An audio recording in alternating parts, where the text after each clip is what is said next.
Good afternoon. Sorry, I just get everybody in a roll call kind of stuff because it was in a different manner.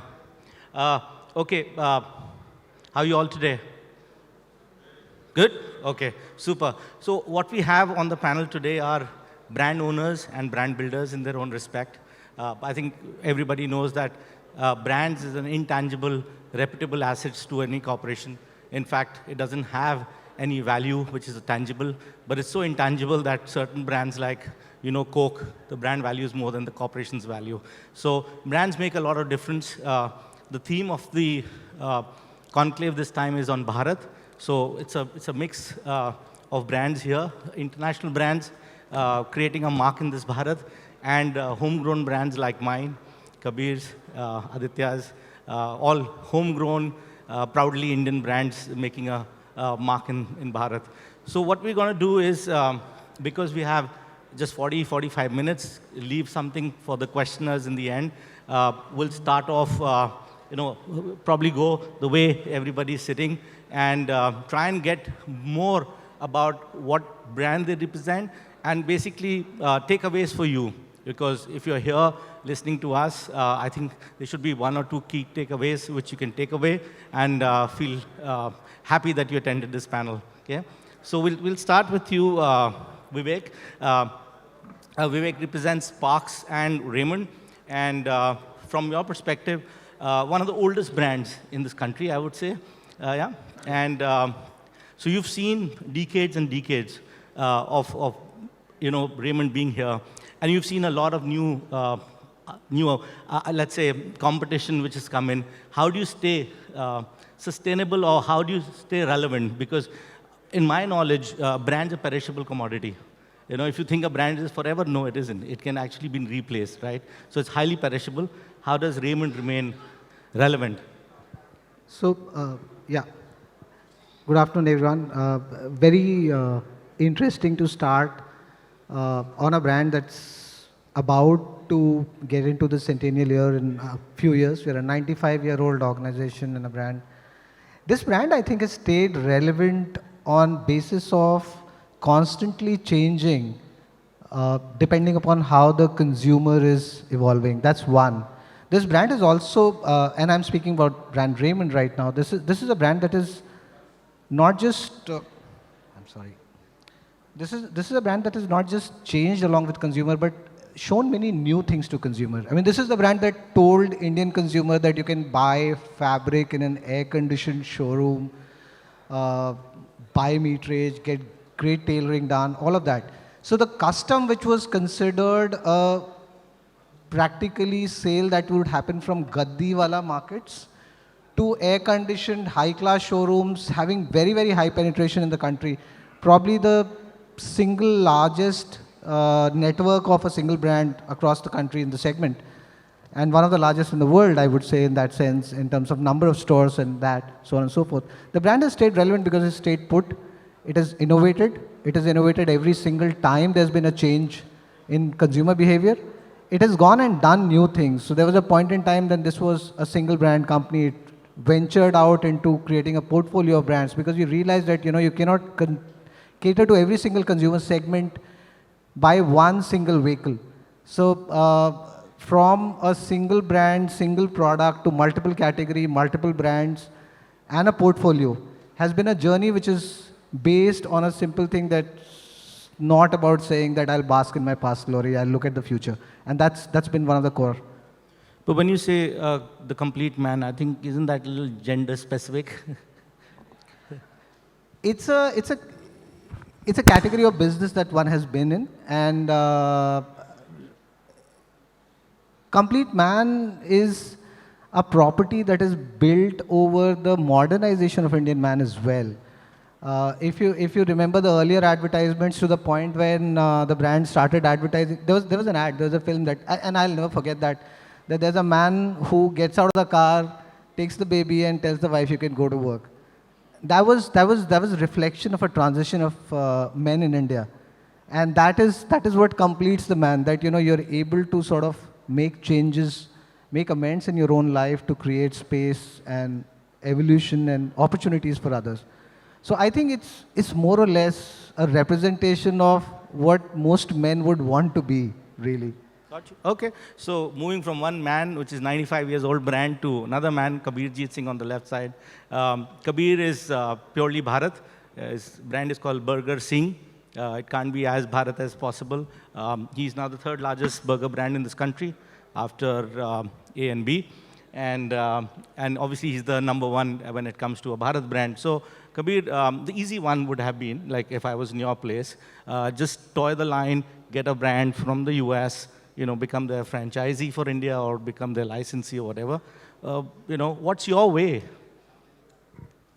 So, when I started thinking about Burger Singh, it actually came to me in college. I was doing my MBA from the University of Birmingham, and like all Indian students, when you go there, two things hit you. One, you don't know how to cook anything.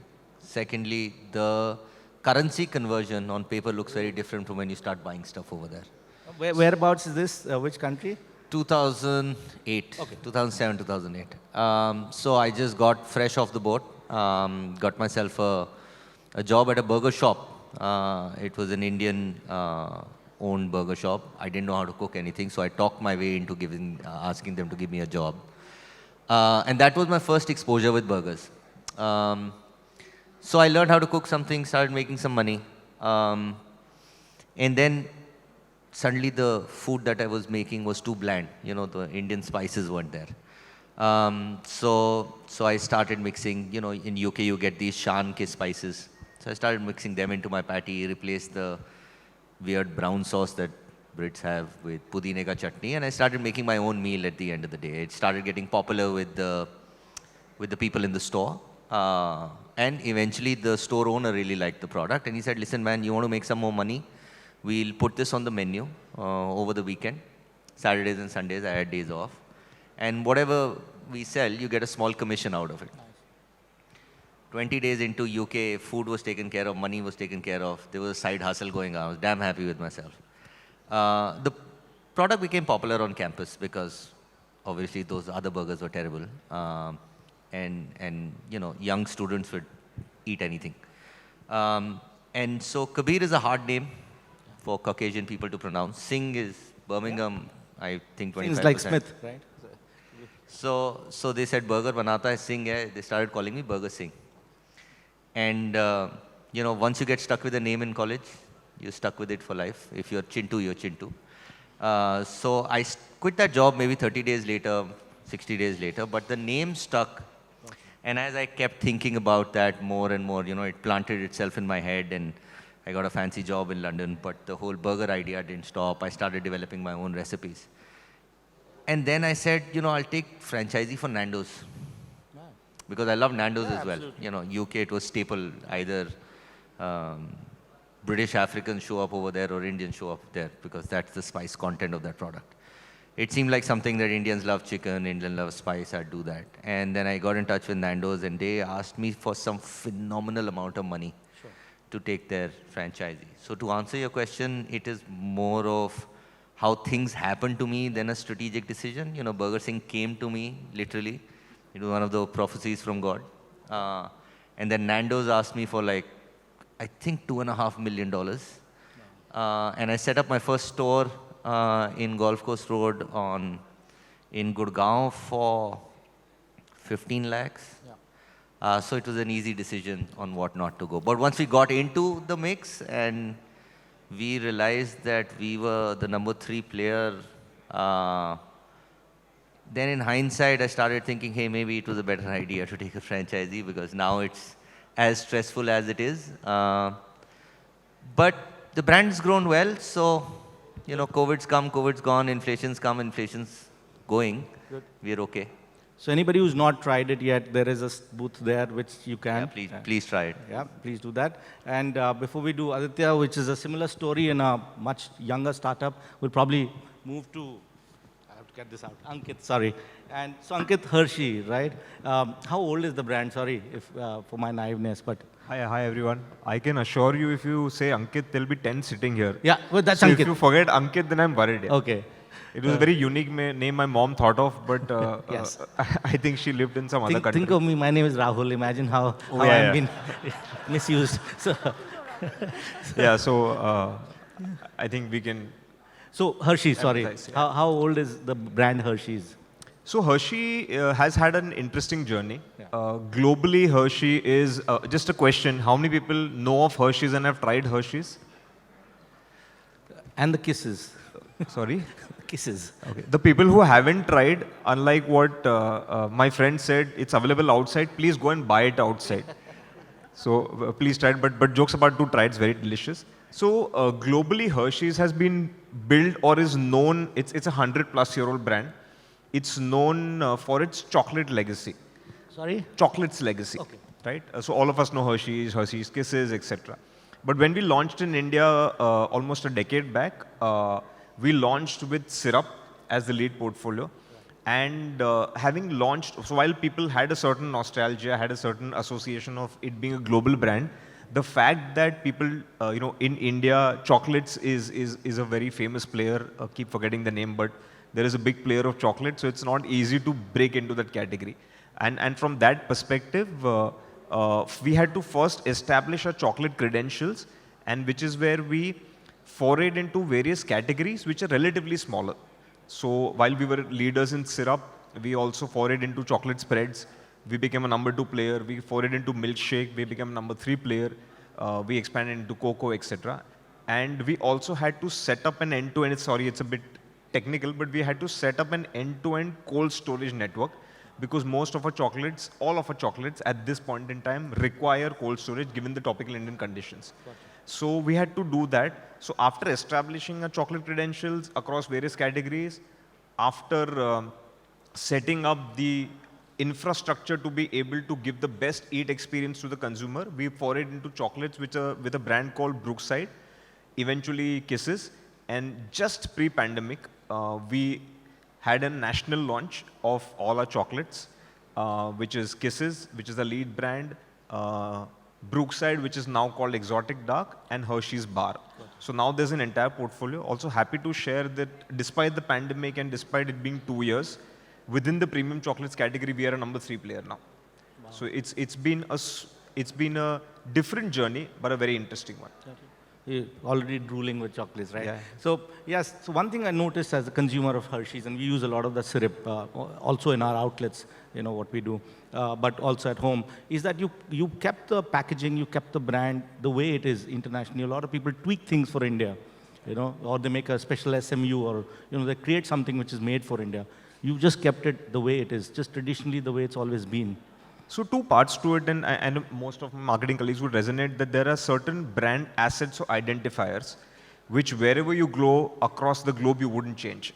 And for Hershey's, it is essentially the iconic shape of the syrup bottle and Kisses, the shape of Kisses. Okay.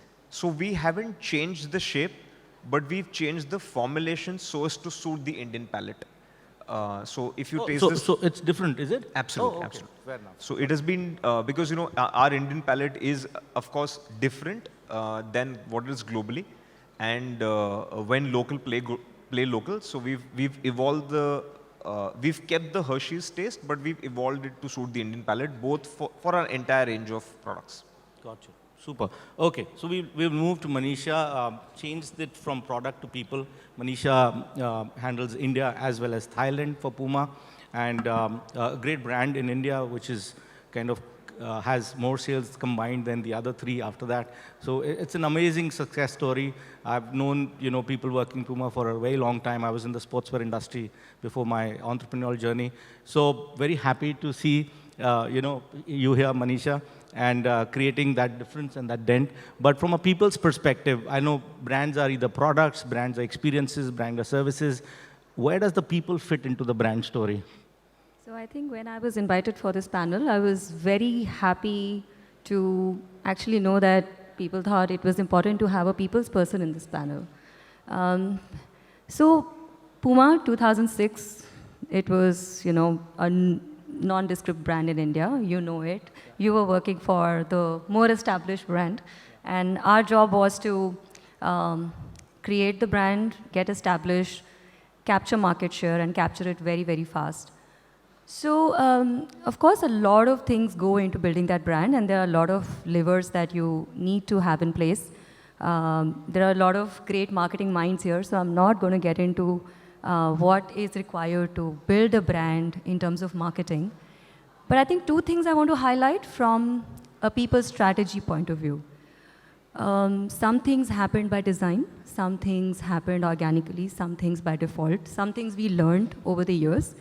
But two things came out very clearly when it came to people. One, brand building cannot be a KRA only of the marketing department. You will only become a brand if each department, whether it's the sales team, the product team, HR team, the finance, everybody says that they are contributing to building the brand and making your brand a consumer-centric brand in some way or the other.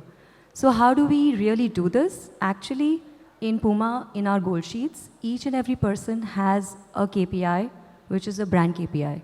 So whether you are sitting in the warehouse, whether you are a back-end person, whether you are a finance person, you have one KPI every year, which will relate to how your function and your role will contribute to the brand building. So it's qualitative in a way? For some people, it's qualitative. Okay. For some people, it is also, for example, for a warehouse person, it could also be the number of days you take to deliver a direct-to-consumer product, for example. So this is a brand experience that you're giving to the customer directly. Say for my team, the people team, it would be how are you treated as an employer brand? What is when you go to campuses, how is the brand perceived as an employer brand? So like that, each and every team in PUMA has a brand KPI. And I think we realized over the years that the only way to build the brand is together, and every function has to think about the brand. The second thing also we realized, and this probably happened organically as we saw the culture, and I mean there's a lot of culture talk that happens around PUMA, and how we saw this culture building up, that we realized that your employees are your biggest and most loyal brand ambassadors.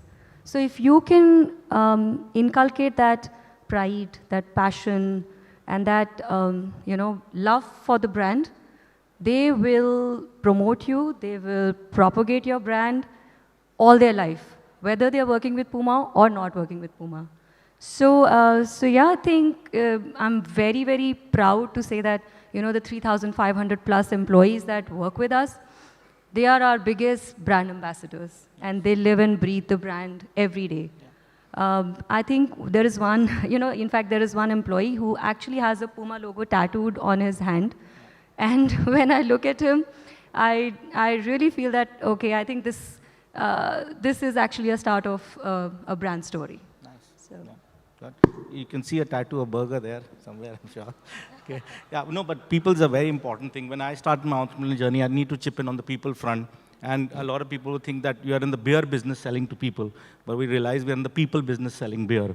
So the moment you change that paradigm, it basically completely changed the way it works. And it actually came to fore during COVID. And I need to mention this because we had 700 people pre-COVID. And obviously COVID hit. Hospitality, as you know, was one of the ones which took the fall. And in my business, which is to do with beer and running a bar, it's even worse because we are the first to close and the last to open. We're seen like the vice, the sin industry. Inko to bilkul band kar do, sabse pehle, like that. And in that perspective, obviously, we didn't know what to do. Our investors said we can only rescue X number of companies that we fund, but we can't rescue. We had really good help from malls who came up and chipped up and says, fine, we will give you a waiver for the time you're closed. But what happened to people? Where do you get that money if you don't have the money and you don't have reserves? Because whatever reserves you get, and open more outlets. So basically, we never thought. COVID hit everyone in their own respect, except Parle G and Dolo 650. But from that perspective, in our way, what did we do? I just spoke openly took the Zoom subscription and spoke openly in a town hall, obviously online, because Mr. Modi shut down everything within 4 hours. And believe it or not, they all chipped in by not taking a salary for 6 months. Not one person complained. They all went back home. They were all healthy. I kept communicating with them wherever way they were. And whatever money we had, we would transfer them through Paytm and stuff. But they were just, keeping healthy. And after 6 months, except for certain states like Nepal and places in the Northeast, they could not come back, but most came back. And the guys who left me were the white collars, because they had EMIs to pay, they had, all that kind of liabilities that you all stuck up in the white collar job. So from 77 white collars, I came down to 14 people. And I've not rehired after that. These 14 people run the entire company, which means that people can do anything. So that's the power of people. I just wanted to bring that out. X number of people doesn't matter. The quality of the people matters, right? Okay, so we're going to move to Aditya, who's, I say, a newbie in our brand stories here. Created a brand, again, from a perspective that you'll drool, and he'll talk about it. It's called Cold Love. I've had it personally many times over. Once sampled and then obviously kept buying it. But Aditya, you'll have to tell your story. What's Cold Love? And I think everybody needs to know why Cold Love. Thanks, Rahul. So, I mean, the brand story is actually that I have no experience in F&B or retail. 3 years ago, I knew nothing about either. Even today, a lot of my colleagues feel I know nothing about either. But I used to make ice cream at home, like Kabir. I used to make ice cream at home just for friends, for the family. And then when we'd get invited out for dinner, I would take a little bit of ice cream with me to our host's house. And that's how people started saying the ice cream was very good. And when I exited my earlier entrepreneurial venture, which was in ed tech, I wasn't really sure what to do next. And so I thought I'd give it a shot with the ice cream, and started with doing events and taking orders for home delivery. And we actually formally launched the business just before COVID. So, and as you just told us, the COVID was really disrupted the entire industry. But because we were so small and we were so, I guess we were able to be nimble, my chef and a couple of guys, about 2 weeks into the lockdown, called me up and said, "Sir, hum kitchen pahunch gaye hain, aap bhi aa jao." Kitchen was right next to my house. And I went into the kitchen, I found these 3 guys sitting there wearing red Zomato t-shirts.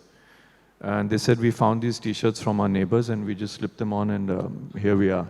So we started doing home delivery, we started taking orders, and April to September 2020, from a very, very low base, we grew 6x just on home deliveries.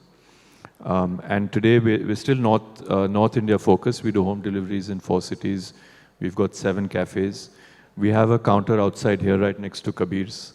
So when you have the spicy burgers, cool down with ice cream. We've been there since yesterday. So, when I was a kid, we used to hear all the advertising saying, "Offer open till stocks last." We don't have much ice cream left, but if you pop out after this session, you should be able to get a taste of it. Try the salted caramel. That's my favorite. It's a very unique taste. Okay, moving to you, Smita. Duroflex. We know what Duroflex does, right? But what would you not want your brand to be, is my question to you. We know what your brand is, but what won't you want your brand not to be? So I'll answer that first and then get into details. We don't want to be a mattress brand. Okay, good. Right? So we've been around for 60 years. A little bit of what the brand is for people who don't know. It's a mattress brand originally, which was largely in South India till pre-COVID. A lot of branded purchases in this category happen in South India, and that's why. A leading brand, but a regional brand. And they had a large vision, and I joined from a lingerie brand, very different, done fashion stints, lifestyle brands. So this was something which was totally out of my comfort zone, and that's why I took it up. Only to know a month later, COVID happened, which just threw everybody out of the comfort zone. And sleep was something that everybody needed to know more about, especially Indians. And that's when our vision really took shape, which is to be a sleep solution company to really help India sleep better. And the first few months, we just spoke about sleep, shared knowledge on sleep. We didn't sell, we couldn't sell. We were only an offline trade brand, early 2020. To today, we are a national #2 digital first only omni brand in the category. Wow.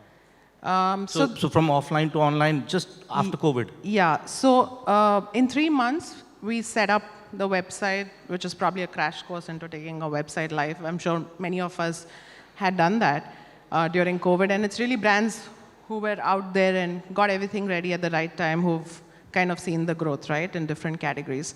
So we got our website up, we got marketplaces, the accounts negotiated and up because they wanted our brand, they wanted good brands on the platform. We also got a portfolio of a particular kind of mattress, vacuum pack, roll pack mattress, which some of you may have bought. Because our manufacturing was open. We were doing a lot of CSR initiatives for the hospital beds, so our manufacturing was open, and we got that product on. So in every area, we were ready 3 months later to hit the road. And to what she said, what Manisha said, right? Brand building is about people coming together. We were all there at the right time. Thankfully, I had also joined in. There was a marketing person there. There was all of us. I had a very lean team, but all of us were committed to really getting this on the road. Secondly, it is about really the belief in the ideas as something so drastically different as growth. In a commodity business, I'm sure it'll be unique to all of you sitting here because that's what my experience was as I entered working in MNC brands and very, very evolved categories. Here was this category which was very commodity selling to the extent that pricing was different in different regions. Barcoding was not there. And here we're talking about getting it up on digital, right? So all our engines got firing. We came together, and within 3 months of being online, we were the #3 brand on marketplaces. We've grown 70% last year as a brand.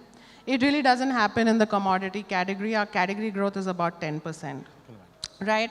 So it just shows, and it's an amazing panel you've really put together, some amazing stories. It just shows that India, there are so many categories which consumers don't understand, but any brand that connects to them and makes them understand beyond their product offering really creates a love for the category is the one that grows. So to my first statement, we make great mattresses, and that's probably our bread and butter, but we don't sell mattresses anymore. We don't brand mattresses anymore, right?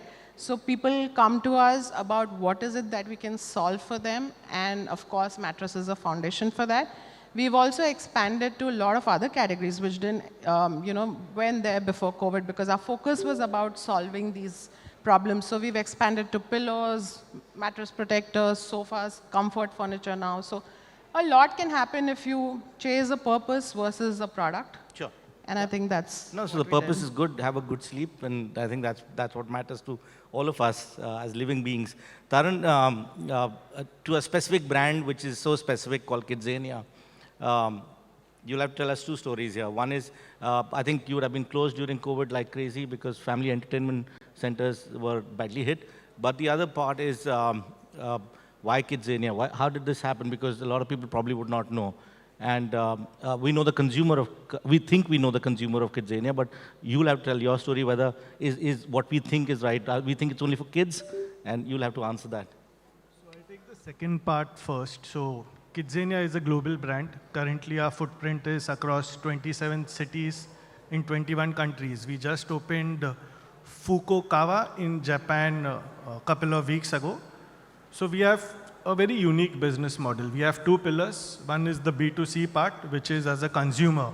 So if you're a parent, I hope you know KidZania. Otherwise, I've been a failure as a marketer.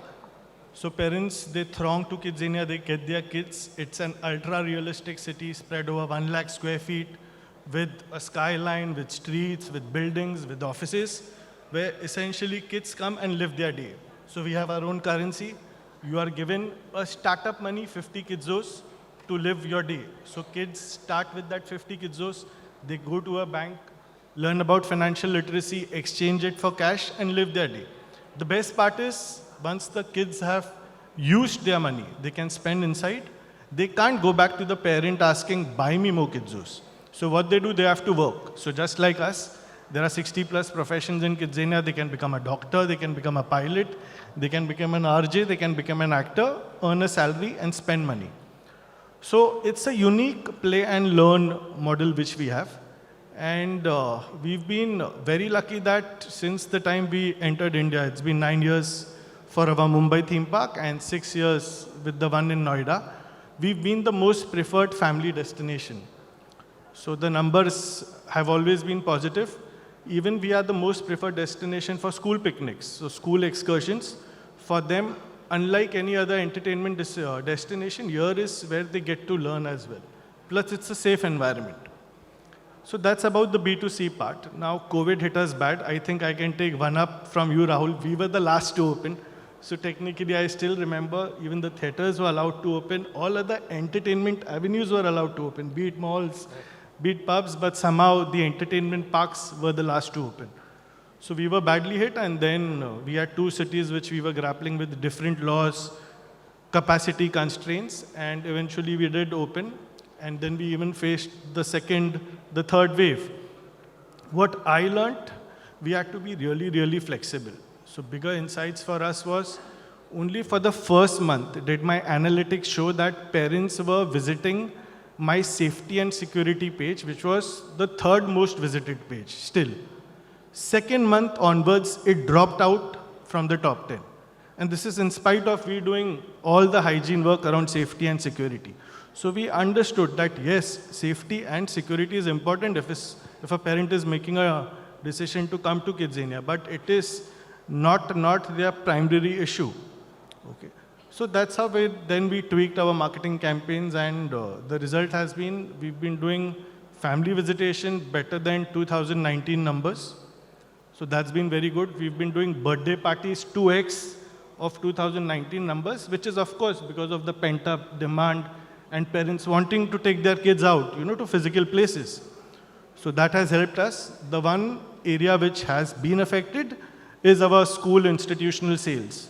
So of course, schools are still not that proactive in getting the excursions back. So that will take its own time. But what's good to know is that the B2C business is beyond pre-COVID, and I think that's the number which we all probably are reflecting ourselves in our own businesses. So that's the power of Bharat in a way, and I think that's great. Really happy to see how you've been able to spring back a category which was really taken out during the COVID.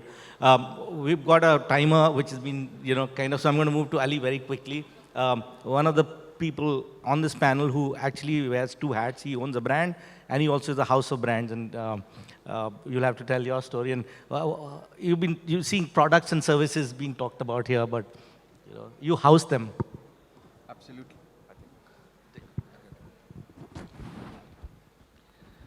So I'm glad I'm speaking last, because I'm a brand of all these brands.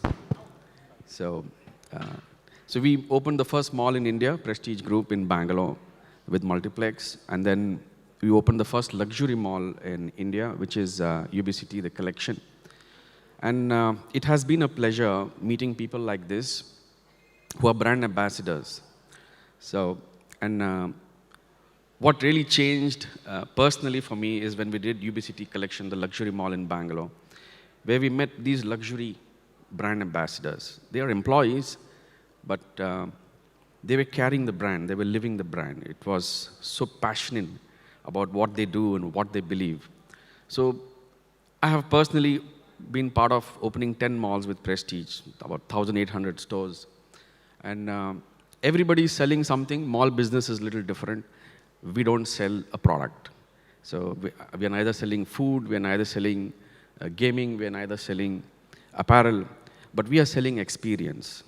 That's what the challenging part is, that we have to engage people at a very different level. So I always say to my team that we are inside the mall but outside the store, because that's where, and the brands are inside the store. I really wish they get outside the store as well. So when we started engaging people and when competition started coming in, to engage people, we used to have a Christmas tree, and then that used to be enough at one point of time. But you can't sell shopping for too long. I mean, individually, if you see ourselves, we'll think about wardrobe about 12 times a year. We'll think about food 4 times a year. 4 times a day. So it's really difficult to engage people. And if you get a message, okay, Louis Philippe or Raymond's 1,000 rupees gift voucher, there's no reaction as such, you know. So we went to a different level, and we say, let's touch upon things because brands are speaking and they are loud enough, so people get that. But we went on to something else, which is engagement, a deeper engagement at a personal level. Because you think about apparel 12 times, food 4 times a day, but you're thinking about your passion almost every minute, you know. Somebody is, yesterday, somebody said he is a mountaineer, he climbs mountains. Somebody rides bikes. Somebody is a golfer. Somebody is a chef, he loves cooking. So everybody has a different passion. Somebody runs, somebody is a diver. So we had a teammate her ambition was to go dive in all the oceans that are there in the world. So people are drawn by passion. So that's the great thing about Instagram. In Facebook, you follow people, but in Instagram, you follow your passion. Every morning you wake up, every minute that you are free, you want to open Instagram and see what's happening in whatever respective passion. So we came up with events which are passion-driven, engaging people at the core level. Like we did Colorama, and we had 9 malls until we sold them to build 9 new malls. But when we used to do these events, the engagement with which kids used to come and the energy that parents brought with them to see their kids do something is much, much deeper. And you know, that kid will carry that memory for many, many years to come. Then we did marathon. It was not just a run. We gave a reason, we gave a meaning. We said run for Alzheimer's. And we charged 500 rupees from everybody. If you want to run, you have to pay 500. And the last run that we had before COVID, we had 20,000 people run across 8 properties. And we collected 1 crore. And they're paying money, coming at 5 a.m. And what's surprising to see, we even have some women come in saris, dressed in purple, because we called it Purple Run. And then the engagement with which they are there, the excitement with which they are there, those things, I think, are tying up a mall. So that is the only way that they remember a mall. So every time they think about the passion. So we came up with Junior Master Chef, our own chef, the kids coming in, and we gotten chefs from 5-star hotels to come and rate them and guide them. Surprising. What kids are doing nowadays and the level of skills that they have developed is surprising. So we keep looking for these opportunities to tie people and connect people at a core level, at a passion level. And through that, our brand is evolving and riding, but that is a challenge. Okay, I'll have to use this guy. Okay, so the 2 takeaways comes in from a perspective of being personal and passion, right? These 2 words you use a lot, many times. And so it's brand's all about also your passion. So I'm going to, just do a quick rapid because there are personalities sitting here. In a way, let them just give one brand name, not the ones that they are custodians of right now, but one brand name which signifies your personality. Just a brand name which everybody knows, So a brand name, anything. It could be, shoes or whatever you think of, Kabir. A brand name. Just to get more personal with you from that perspective. Indigo Airlines. Indigo Airlines, awesome. Okay. Aditya? You know what you were saying about Raymond's, as a young man, I used to look at that Raymond's complete man ad and always think, yeah, fuck, excuse me, it's going to be me. Yeah. Nice, okay, good. Smita? Apple for me because it's kept the marketer in me so energized from day one. And every time, the competition takes over, they're still around doing their own thing and being the brand they were from day one. Well said, yeah. Yeah, Ali? So for me, it would be a BMW Motorrad because I'm a biker myself, so that's my passion. And yeah, it's very close to me and nice. Following them. Awesome. Vivek? A brand, not Raymond's, obviously. Not Parx too. Am I audible? Apple. Apple again? Yeah. Okay, good. I won't take Raymond's name. No names? No, I won't take Raymond's name. Okay. So I think for me, it's Hershey's. Okay. No. I can't. Other than Hershey's. I'm being very honest. It's a tough one. But I think I am also a big fan of BMW because they've been consistent all through the years, evolved amazingly well. I love PUMA as well. Yeah. So yeah. And honestly, for me, it is very few brands but the work or campaigns which brands churn out. Got you. So rather than picking brands, I may say a brand and a campaign, that Got you. combination. Okay, got you. Are you a Libran? Say that Are again. you a Libran? Is your sun sign Libra? No, I'm Okay, Cancerian. just checking. Okay. You're like being very polite. Manisha? I think one brand I admire is Titan, both as Titan. an umbrella Yeah. and all the sub-brands that they've created. I think how each brand is unique in their own way, but they all tie together really well to the umbrella. The other brand that I personally resonate with, other than PUMA, is Zara. Yeah, got you. Yeah. So if you had bought Titan shares, you wouldn't be sitting here. It would have been another story. Taran? So for me, it would be my other passion. Right now, it's Ducati of late. So I love motorcycling, and I think the precision which they have in their machines is completely unparalleled. Super. Okay. Yeah. Vivek? Okay. Change your mind. No, not change mind. I just want to add one more brand, and that's not really so much consumer facing, but something that's very close to my heart as an individual and a professional. And there's a brand called Fairtrade. I don't know if many of you know Fairtrade. Yeah. Fairtrade is not a consumer facing brand, it's a certification. It's a certification that ensures that the first producer of the raw material gets the right price. And everybody else involved in the value chain of manufacturing gets the right price. Now, that's not about minimum wages, that's about economic wages. And that's one brand that has off late really been ringing a lot in my head. I've been trying to do things with them, and they've been trying to do things with many of us. I think that's one brand I thought I must call out because that's closer to the heart. Thank you for the rapid answer.